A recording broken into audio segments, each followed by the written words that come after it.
People are like, oh, keto diets, they don't work. People do them and they come off of them and then they gain all their weight back. That would mean that it worked.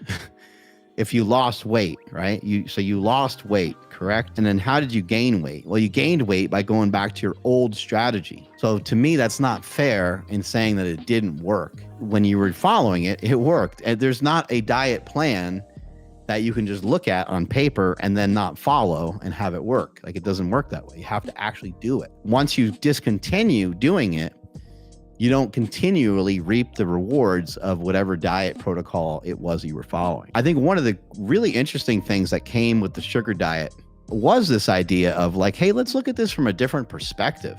Let's talk more about your calories out. Like, if we feed the body more, maybe the body will want to burn more. In previous years, we weren't really looking at diet that way. I would say that Stan Efferding has been communicating about this for a while. He wanted people to have more calories. He wanted people to eat more. With the vertical diet, what Stan will tell you is that if you want to tweak the vertical diet to get lean, you have to bring the fat calories down. Now, Stan and many other people may argue back and forth about the percentages of where the fat should be. I think some people think like a 33 split is good for all the macros, 33% of all three, an isocaloric diet. That can work, but again, I think you're going to run into some issues of like, maybe that caloric amount leaves you hungry. And if that caloric amount leaves you hungry, then it's going to be a tough diet for you to follow. My point in bringing all this up is, which diet can you follow to have you be the least hungry? Which diet is going to assist you the most to be able to follow it for the longest period of time? Let's hypothetically like write out a scenario. Let's say that low fat, high carb, let's say it works 20% better than low carb. High carb works 20% better. If your adherence to it is like you can do it for 5 days and then you just are dying to do something differently, well, then that strategy probably isn't great for you, even though the diet, it could be proven by science, maybe, that is, I'm just, again, hypothetical, it's 20% more effective at burning fat, but you can't really follow it. If you can't follow it, then it's not the right one for you. So then you have to try to figure out, what can you follow? Imagine following something that you could do for multiple years. And that's where I got myself to, is like, I've been messing around with a ketogenic style diet since the mid 90s, since I was in high school. And then I power lifted for years and got big and wasn't really on a diet when I was doing that. My macros were pretty good during the day. I would eat a lot of rice. I would eat a lot of potatoes. I would eat a lot of red meat. I'd eat a lot of chicken thighs. I would eat obviously more fat. There was fat and carbohydrates. It was a mixed macros bunch. And then in the evening is when I would eat my peanut butter cups, my ice cream, and all that other stuff. And I went through some bouts there where I tried to do it cleaner and it just didn't seem to work as well.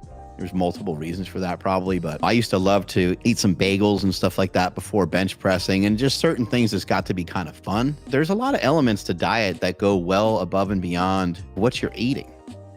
And sometimes when I've heard some other people talk about nutrition, I'm like, how do they end up with that? Like, how do they think that way? Like, I'm way hungrier than that. Sometimes people would just have like a simple little breakfast, just have like 2 eggs. And then I'm like, what?